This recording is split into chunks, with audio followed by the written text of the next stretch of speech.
Soyez bénis au nom de Jésus-Christ. Que la grâce de Dieu soit sur vous et que la main de Dieu vous accompagne dans le nom de Jésus-Christ. Je suis le prophète Jean Guéa de la mission divine d'amour, le prophète Jean Guéa de la mission divine d'amour.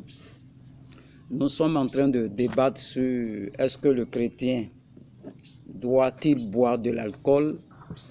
Et j'ai simplement dit que j'ai lancé des statistiques sur ma page et j'ai vu que 50% des chrétiens étaient d'accord que les chrétiens doivent boire de l'alcool et 50% ne sont pas d'accord. Lorsque nous écoutions aussi nos docteurs de la parole, nous voyons qu'il y a certains docteurs qui vont te démontrer par A plus B que le chrétien peut consommer de l'alcool. Il y a aussi des docteurs qui vont te démontrer aussi que le chrétien ne doit pas consommer l'alcool. Alléluia. C'est au niveau des hommes qu'il y a des divergences, il y a des paroles qui sont contradictoires, c'est-à-dire il y a des oppositions. Mais Dieu, lui, ne se trompe pas. Dieu, lui, sa parole, là, il respecte sa parole toujours. Donc, la parole de Dieu, là, elle est la parole de Dieu lui-même. Donc, il faut souvent utiliser la sagesse, souvent aussi. Sinon, il y a un serviteur, j'ai suivi ce serviteur, je ne vais pas dire son nom, qui a dit que lui, il ne boit pas, mais il a démontré par A plus B dans la parole que le chrétien peut boire. Ça, c'est un docteur de la parole, selon l'inspiration que Dieu lui a donnée. Donc, il a démontré qu'un chrétien peut consommer de l'alcool. Mais nous sommes dans le corps de Christ. Et Dieu a dit que je suis le sceptre. Je suis, vous êtes les sarments, je suis le sceptre. Donc, il y a beaucoup de branches, mais il y a un seul tronc. Donc, nous tous là, notre base, c'est Jésus-Christ. C'est vrai qu'il peut y avoir beaucoup de divergences parmi nous, mais notre base, c'est Jésus-Christ. Alléluia.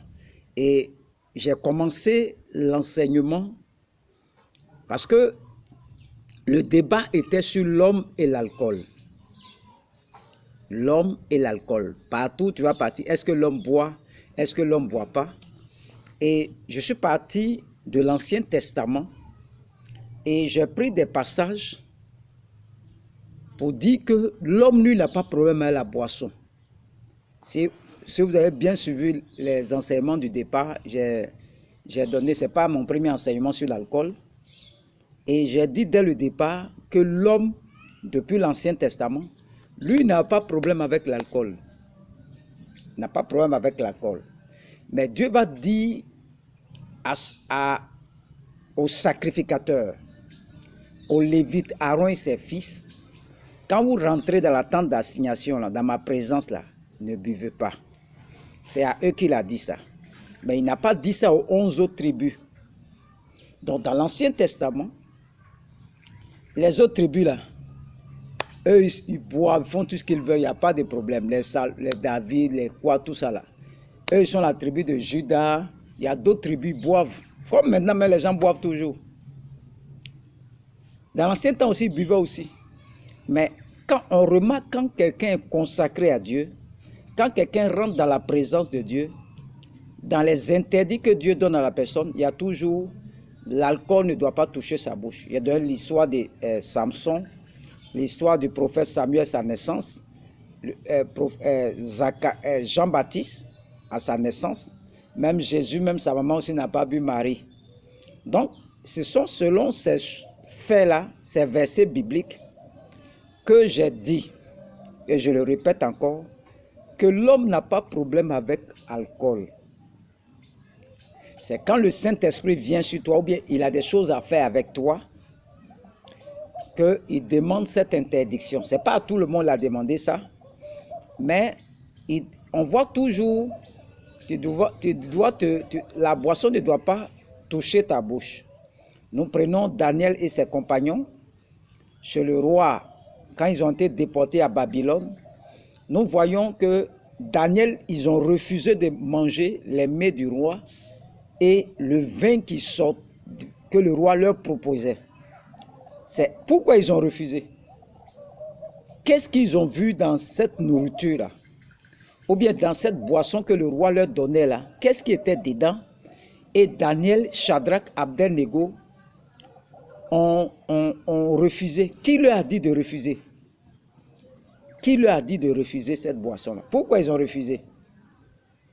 Est-ce que tu t'es déjà posé la question? Pourquoi Daniel, Shadrach, ils sont chez Nebuchadnezzar, on leur donne du vin, on leur donne à manger les meilleurs plats même qui sortent de la table du roi, mais ils disent qu'ils ne veulent pas manger, ils ne boivent pas la boisson que le roi leur donne. Est-ce que tu t'es déjà posé la question, pourquoi les Daniel ne veulent pas boire, ne veulent pas manger ce que Nebuchadnezzar leur proposait à Babylone? Et après, on voit que Dieu va les récompenser. Dieu va leur donner de la science, de la sagesse et de la connaissance. Et Daniel va recevoir la capacité d'interpréter les songes et visions. Il est combien de fois supérieur à tous ceux qui sont là-bas. Il y avait beaucoup d'hommes, il y a d'autres qui ont bu. Mais pourquoi ceux-là, Dieu leur accorde cette capacité-là? Parce qu'ils ont refusé de boire ce vin-là. Qu'est-ce qu'il y a dans ce vin-là? Pour le moment, je vais taire là. Et c'est de là que je suis parti. J'ai dit que le Saint-Esprit, c'est lui qui a problème avec l'alcool. Ce n'est pas l'homme. Donc dans l'Ancien Testament, il y a des gens qui boivent. Ce sont les enfants de Dieu. Il y a d'autres aussi qui ne boivent pas aussi. Ce sont les enfants de Dieu. Mais Dieu, on remarque que c'est quand Dieu veut travailler avec toi qu'il te demande de t'abstenir de l'alcool pour certaines personnes. Et on a vu les sacrificateurs qui rentrent dans sa présence dans la tente d'assignation ne doivent pas boire. Et quand nous prenons le Nouveau Testament, dans Apocalypse 1, verset 6, il dit il a fait de nous un royaume de sacrificateurs. C'est-à-dire maintenant, là, nous appartenons au royaume de Jésus-Christ. Et nous sommes des sacrificateurs. Et maintenant, dans ce royaume-là, le Saint-Esprit ne vient pas sur nous par mesure. Le Saint-Esprit vient sur nous. Il habite en nous. L'autre côté est Vénitieux. Donc, le même Saint-Esprit qui dit aux sacrificateurs de ne pas rentrer dans sa présence quand ils ont bu, c'est le même Saint-Esprit qui habite en nous. Donc, les versets bibliques ne se contredisent pas, mais les versets bibliques se complètent pour que nous puissions mettre la parole du Seigneur en pratique. Alléluia. Donc, pour celui qui pose la question, tu as parfaitement raison. Tu as parfaitement raison. Il y a des versets aussi qui disent on peut boire.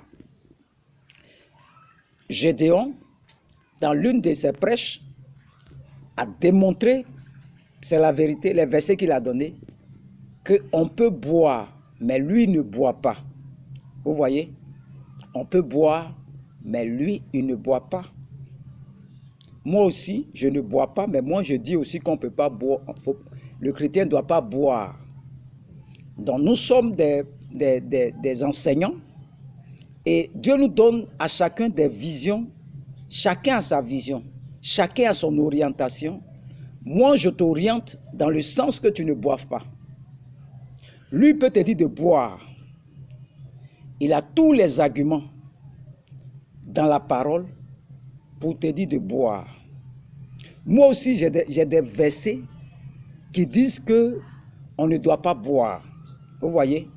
Et j'explique selon la pensée de Dieu. Donc, j'ai parfaitement raison aussi.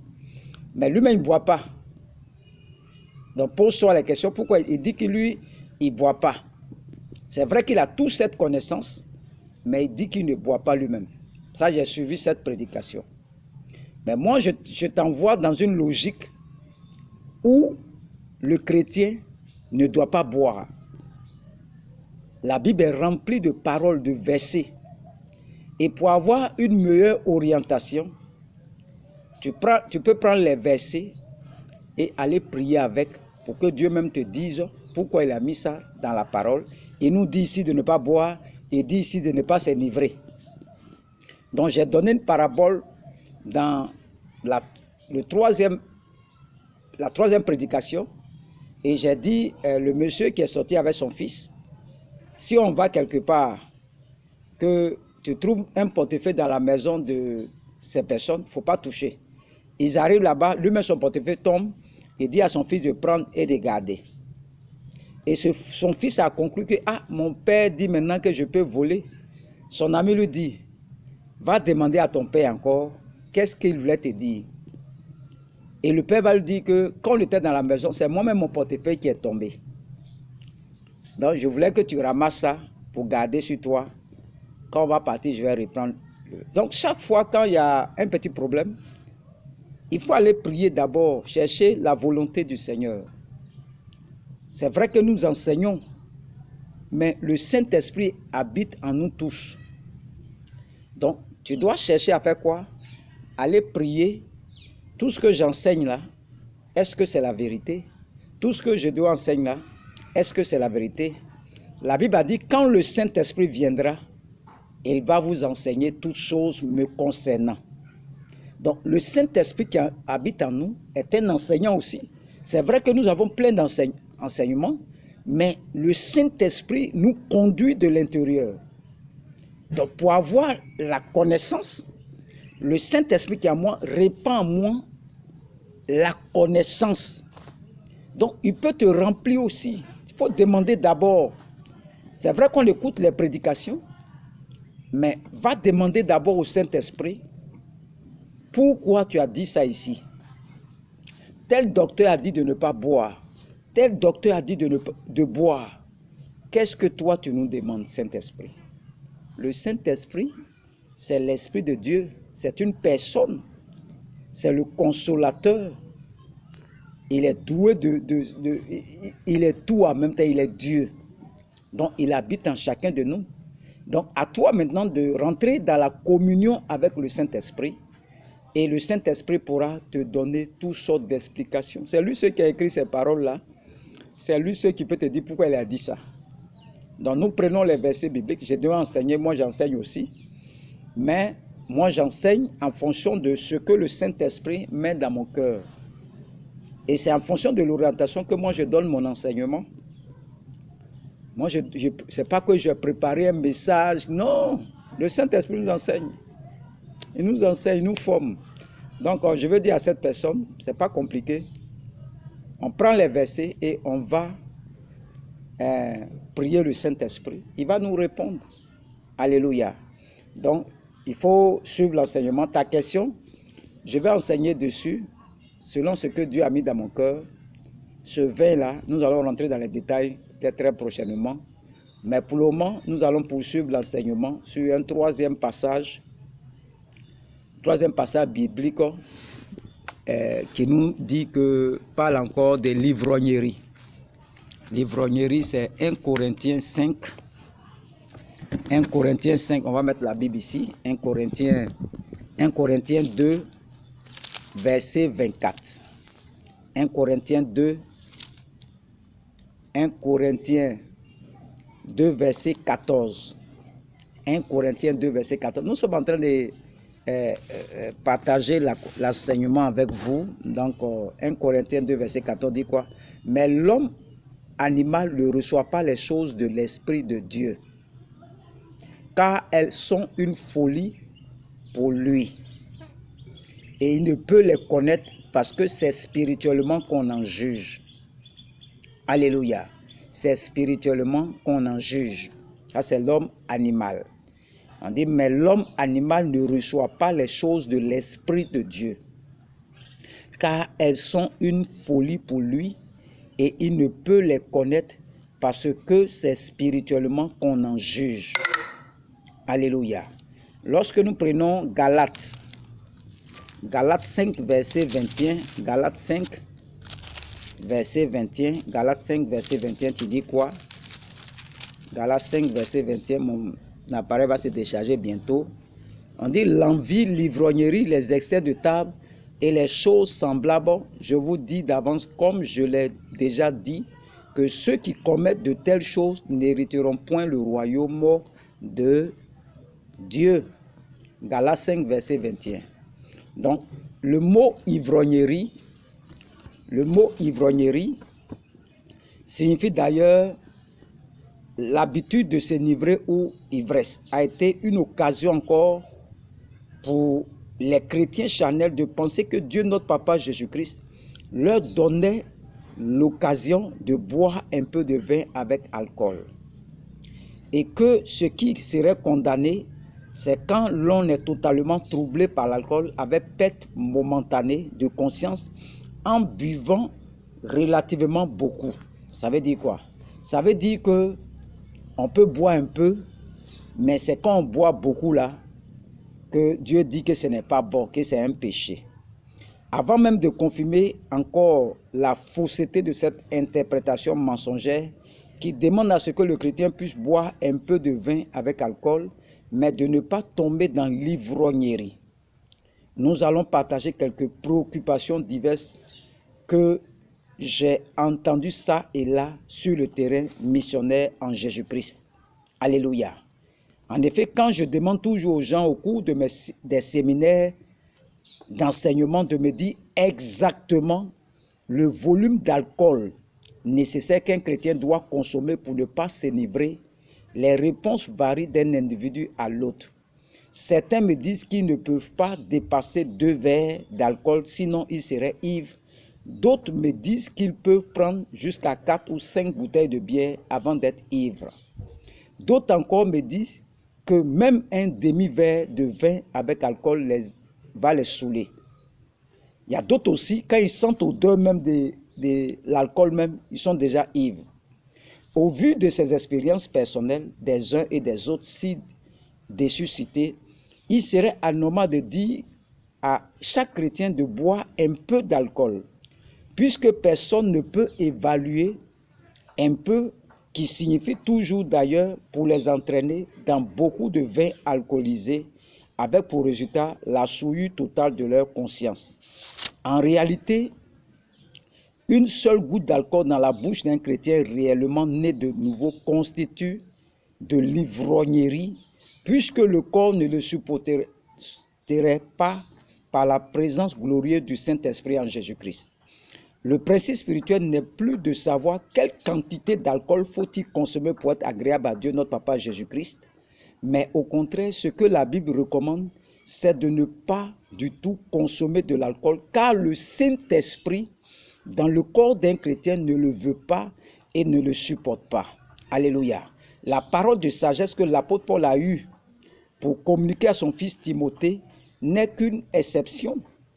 Et l'exception, c'est Dieu seul qui la décide.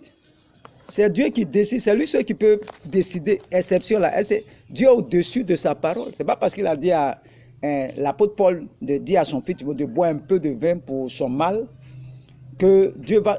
Non, c'est Dieu seul qui peut c'est lui seul qui peut faire exception. C'est lui qui décide. Il ne remet pas un homme de s'auto-proclamer cela ou décréter des exceptions spirituelles qui finissent par devenir ailleurs sa règle générale de conduite spirituelle. L'ivrognerie ou la consommation de vin avec alcool fait partie des péchés charnels qu'il faut combattre avec persévérance. Pour tous ceux qui auront accepté ces enseignements ci-dessous par motif de conscience envers Dieu, notre Papa Jésus-Christ, ce que tu dois savoir, c'est que moi, je peux prendre un demi-verre et puis être ivre.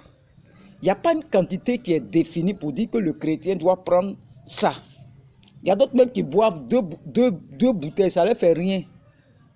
Il y a d'autres même qui vont prendre tout juste, même la fermeture, il est saoulé. L'alcool est dedans. Le problème que j'explique toujours, c'est le Saint-Esprit. Sinon, moi, je peux boire, je te dis ça toujours. Mais c'est le Saint-Esprit qui est en nous, là. C'est lui qui est le problème. Sinon, moi, je peux boire, je n'ai pas de problème à l'alcool. Mais quand le Saint-Esprit en moi, Quand je bois, je deviens triste. Ça, c'est mon cas personnel. Quand toi, tu bois, je ne sais pas comment tu deviens. Ce qui est sûr, il n'y a pas une quantité qui est définie qui dit que le chrétien doit prendre telle quantité. Il y a d'autres qui peuvent prendre 4 bouteilles, ils ne sont pas saoulés. Il y a d'autres qui vont prendre un demi-verre, sa tête tourne.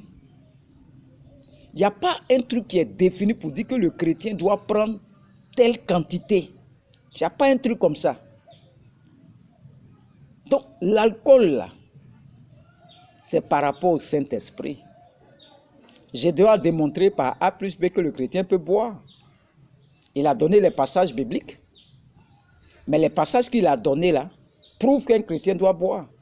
Je ne parle pas du chrétien et l'alcool, je parle du Saint-Esprit et l'alcool.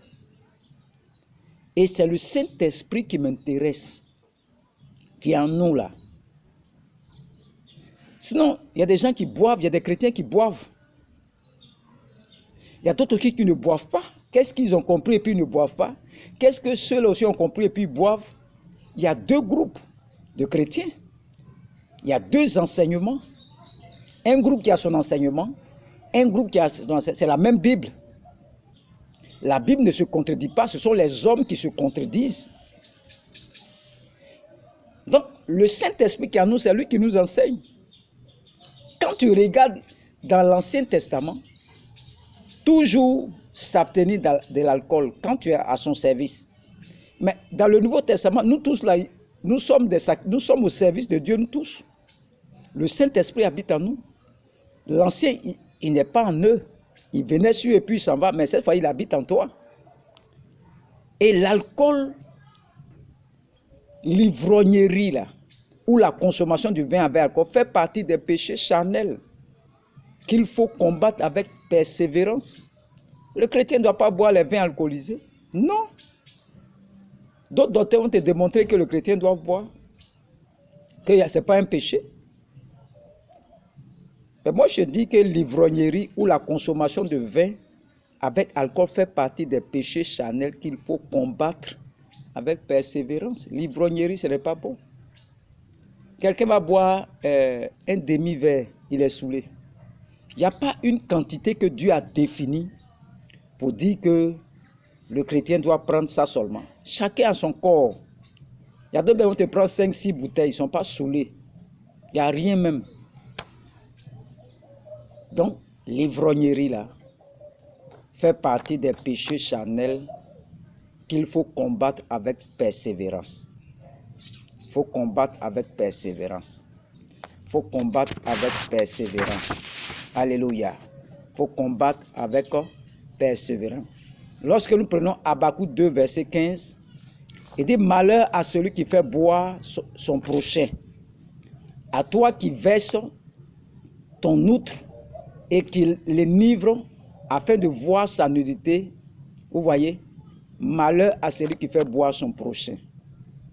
Il y a plein de passages aussi. C'est vrai que d'autres ont démontré qu'il y a des passages qui disent de boire, mais il y a beaucoup de passages même là, l'alcool là. La prochaine fois, je vais commencer à rentrer dans les détails et tu vas voir que il y a quelque chose dans l'alcool là. Pour le moment, on est en train de travailler tout doucement. On est en train de travailler tout doucement, mais il y a quelque chose dans l'alcool là, dans le vin qu'on appelle l'alcool, ce qui saoule là. Et il faut que je t'enseigne ça avec les passages qu'on va voir très bientôt. Peut-être demain on verra ça, comme aujourd'hui je suis un peu fatigué. Donc on continue, selon ce que le Saint-Esprit me donne, je vais venir t'enseigner toujours. Mais le chrétien qui est rempli de Saint-Esprit ne doit pas toucher à l'alcool. Ça c'est ce que je peux te dire selon l'Ancien Testament. Mais au fur et à mesure que nous avancions, nous allons donner tous les passages. Et on va essayer toujours de donner des passages. Mais jusqu'à la fin, on va finir par s'entendre. Que Dieu vous bénisse au nom de Jésus-Christ. Amen.